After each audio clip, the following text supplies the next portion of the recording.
नमस्कार, मैं प्रगति अग्रवाल और आप देख रहे हैं न्यूज प्लस 21। मुख्यमंत्री ने प्रियदर्शनी स्टेडियम में 44 करोड़ 54 लाख से अधिक राशि के 19 विकास कार्य का लोकार्पण और 11 करोड़ 88 लाख से अधिक राशि के 8 विकास कार्य का शिलान्यास किया। साथ ही मुख्यमंत्री भूपेश बघेल ने ग्राउंड में दौड़ भी लगाई।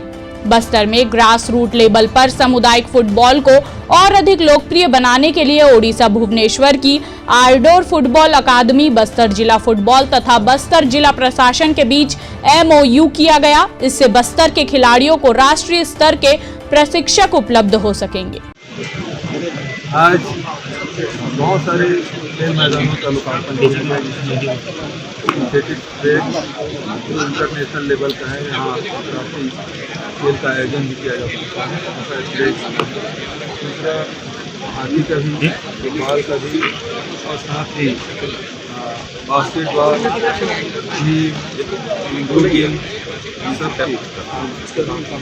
और यहाँ के खिलाड़ियों के लिए बड़ी सौगात। बस्तर के बच्चे नेशनल तो जा रहे थे, इंटरनेशनल भी जाएँ और उनको पहुँचे। बस्तर अब बदल रहा है, बस्तर बिल्कुल बदल रहा है। कल बैठेंगे, बात करेंगे। ऐसे ही तमाम जानकारी के लिए देखते रहिए न्यूज प्लस 21, आपके हक की बात।